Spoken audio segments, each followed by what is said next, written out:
कील यूनिवर्सिटी ने स्टूडेंट का फ्यूचर जो है वो तबाह कर दिया। एक रीसेंट स्टूडेंट जो है वो कील यूनिवर्सिटी में गया है, ये फेब की बात मैं कर रहा हूँ आपके साथ, और वहाँ पे उसके साथ जो सलूक किया गया है और वहाँ पे उसको जिस तरह से उसका कैश विड्रॉ किया गया और उसको कहा गया कि अब आप अपना जो है वो वापस चले जाएं, जो है वो हम आपको इनरोल नहीं कर सकते। और उसमें जो रोल जो कंसल्टेंट उनके हैं वो बड़े नामी ग्रामी पाकिस्तान के हैं, 25-30 साल उनका एक्सपीरियंस है, उनका जो रोल है, मैं उस बात पे बड़ा हैरान हुआ हूँ कि हमारे जैसे कोई नाड़ी लोग इस तरह की चीज़ें करें या उनकी कोई बात यूनिवर्सिटी ना सुने या उनके साथ इस तरह की नाइंसाफ़ी करें तो चलें चल जाता है कि जी हम लोग 10 स्टूडेंट साल के देते होंगे। जो एजेंट उनको 500 100 400 या 1000 नंबर स्टूडेंट देते हैं यूनिवर्सिटीज़ को, तो क्या उनके पास या उनके बात वहाँ पे करने का कोई तरीकाकार नहीं है? क्या उनको वहाँ पे अपने सिर्फ राइट्स नज़र आते हैं, अपने स्टूडेंट्स के लिए वो आवाज़ नहीं उठा सकते कि उनके साथ क्या वहाँ पे बेईमानी हो रही है या उनके साथ किस तरह का ये सलूक कर रहे हैं? अब ये स्टोरी सिंपल सी है, इसके मैं स्क्रीनशॉट भी वहाँ पे लगा रहा हूँ और आप देखते जाएं। सबसे पहले स्टूडेंट जो है जी वो इनरोल होता है, पाकिस्तान से एडमिशन लेता है कील यूनिवर्सिटी में, MOI पे उसका एडमिशन होता है, उसका कैश आ जाता है और वो वीज़ा अप्लाई कर देता है। वीज़ा अप्लाई हो गया और देन उसको यूनिवर्सिटी कहती है कि जी कोई एक्सटेंशन जिस तरह से इनरोलमेंट्स की होती हैं लास्ट डेट उसका, वो खैर उसको उन्होंने कहा जी 23 फरवरी तक आप आ सकते हैं, 10 बजे तक आपकी इनरोलमेंट करवा लीजिएगा। अब बच्चा जो है वो 2 से 4 दिन पहले उसका वीज़ा आ गया, वो खैर चला गया वहाँ पे, 23 फरवरी को यूनिवर्सिटी भी चला गया, पहुँचा 11 बजे। अब ये ज़रा ये स्क्रीनशॉट पे भी लिखा हुआ है कि जी आपका टाइम था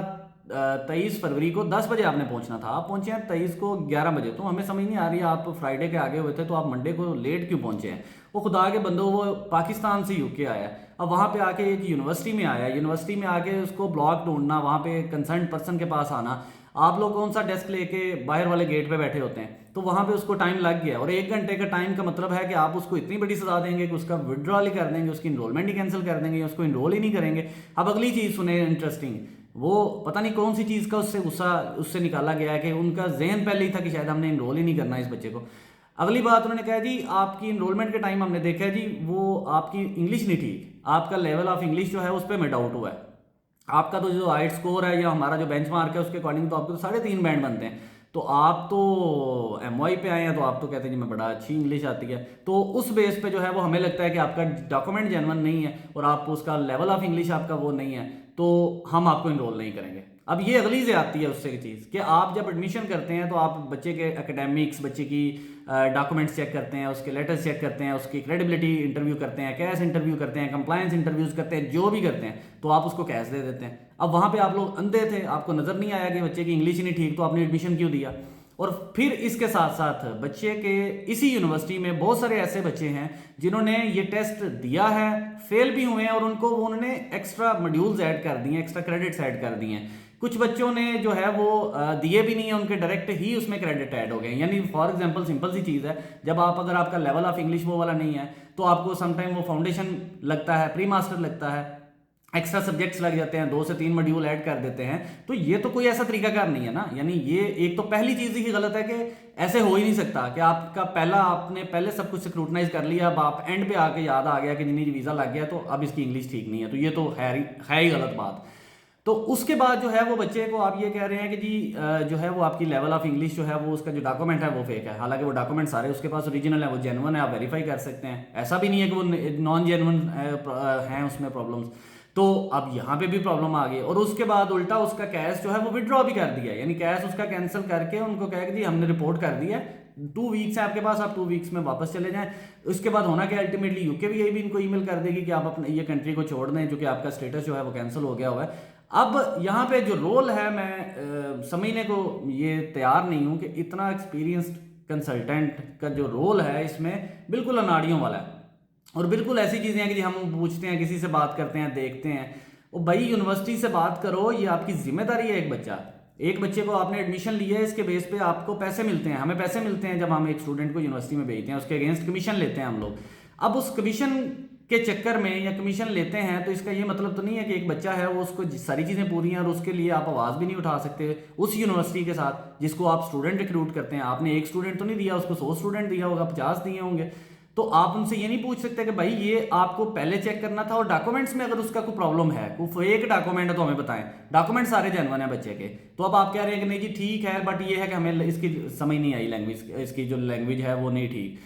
तो ये जो सारी चीज़ें हैं, ये मैं ये समझता हूँ कि ये यूनिवर्सिटी की नाअहली है, एजेंट की नाअहली है कि वो स्टूडेंट को रिस्क पे लगा रहे हैं। अब बच्चे को क्या कहा जा रहा है कि अब आप यूके में हैं, वहाँ पे कोई सोलिसिटर हायर कर लें। तो भाई सोलिसिटर फ्री हायर होता है। अब सोलिसिटर छोटे मोटे केस का भी 2000-3000 पाउंड से स्टार्ट करता है, फिर साथ में एक्सपेंडिचर्स ऐड होते हैं 3-4 हज़ार पाउंड भी इंटरनेशनल स्टूडेंट के लिए तो वो मौत ही है। और वहाँ पे उसके बाद अगर वो उसका पहले यूनिवर्सिटी से लड़े फिर यूकेवीआई से लड़े तो वो 2 केस करेगा या 2 मुख्तलिफ प्लेटफॉर्म्स पे जाएगा। तो वहाँ पे वो अपनी फीस बहुत कम भी 7-8 हज़ार तो चार्ज कर लेगा। अब 7-8 हज़ार का मतलब है कि 30 लाख रुपया वो है, वो उसको वहाँ पे वो पे करना पड़ेगा। तो उसको किस नफलों का स्वभाव है। और यहाँ से जो स्टूडेंट पाकिस्तान से जाते हैं, ठीक है, यहाँ पे 5-7% वो लोग जाते हैं जिनको पैसे का इशू नहीं है, जो वहाँ पे वो यहाँ पे 50-50 हज़ार पाउंड भी दे सकते हैं, कोई मसला नहीं है, उनका राइट है जाएं। बट जो 90% स्टूडेंट है वो तो भाई गरीब नॉर्मल मीडियोकर जा रहा होता है, वो अपने वहाँ पे फ्यूचर के लिए जा रहा होता है, वो अपनी अपनी चीज़ें सेटल करने के लिए जा रहा होता है, अपनी सेटलमेंट के लिए जा रहा होता है, एजुकेशन आला एजुकेशन हासिल करने के साथ साथ पैसे भी कमाने जा रहा होता है। तो उस बंदे को आप ये कहते हैं कि वो वहाँ पे जाके अपनी लिविंग पूरी करे कि वो बेचारा ये इनकी फीसें दे, और फिर उसके बाद उसका स्टेटस भी जो है वो रिस्क पे मौजूद रहेगा कि वो ऑलरेडी कैंसल्ड है। तो यहाँ पे जो है ये ज़रूर एक चीज़ को समझना चाहिए कि आपका जो एजेंट है उसको कम से कम आपके लिए आवाज़ ज़रूर उठानी चाहिए, उस यूनिवर्सिटी से लड़ना चाहिए, उससे बात करनी चाहिए कि ये आपने गलत किया है। बाद में अगली बात है कि वो यूनिवर्सिटी क्या कर रही है उसके साथ या क्या नहीं करेगी, लेकिन उसको फैसिलिटेट हर सूरत में करना चाहिए था। और अब ये बच्चा जो है वहाँ पे परेशानी की हालत में यूके में बैठा है और वो कह रहा है कि जी अब मैं क्या करूँ, कहाँ जाऊँ, किसकी तरफ जाऊँ, किसको आवाज़ दूँ। तो भाई मैं एज आ एजेंट तो इस बात पे शर्मिंदा हूँ कि हम अगर अपने स्टूडेंट को जो है वो उस यूनिवर्सिटी से, अगर मेरी कील यूनिवर्सिटी रिप्रेजेंटेटिव हूँ, मैं उसका ऑफिशियल अगर होता तो मैं डेफिनेटली इसको उनके साथ अच्छे तरीके से रेज करता और उनको बताता कि भाई ये बच्चा आपको 10-15 हज़ार पाउंड फीस दे रहा है, ये कोई बेकारी नहीं है, ये कोई वो बच्चा नहीं है जो आपसे आके मांग के पैसे पढ़ रहा है, ये आपको पैसे दे रहा है, पाउंड्स दे रहा है। तो आप उस बच्चे की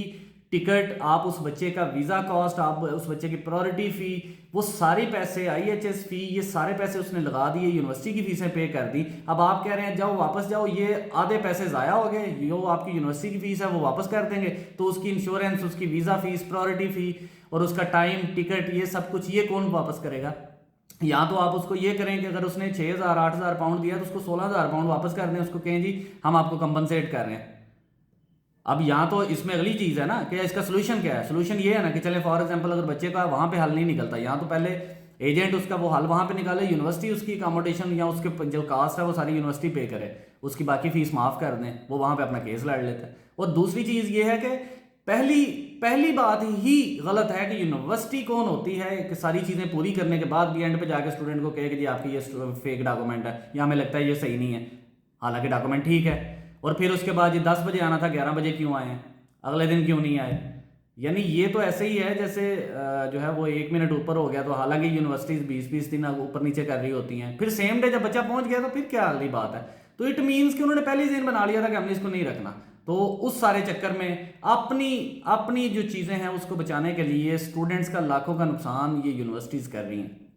और इसमें हम लोग जो एजेंट्स हैं वो बराबर के शरीक हैं कि हम उसमें भी उन स्टूडेंट्स को जो है वो फिर भी धड़ाधड़ हम कह रहे हैं कि जी जाएं, हम ये नहीं उनके किसी के राइट के लिए हम बात नहीं करते। को फंस गया बेचारा तो फंस गया, हमें क्या लगे, चलो छोड़ो अगला नया केस देखते हैं, नए तरफ जाते हैं। तो ये चीज़ है। खैर मुझे तो इस पर बड़ा अफसोस है, बाकी खैर आपकी अपनी ओपिनियन, आप उस पर क्या कर सकते हैं, कौन सा एजेंट देखना चाहिए, कौन सा एजेंट लेना चाहिए, किस एजेंट की सर्विसेज ठीक हैं, यूनिवर्सिटीज़ क्या बिहेवियर कर रही हैं, ऐसी यूनिवर्सिटीज़ में जाना चाहिए या नहीं जाना चाहिए, ये आपको डिसाइड करना चाहिए। Thank you.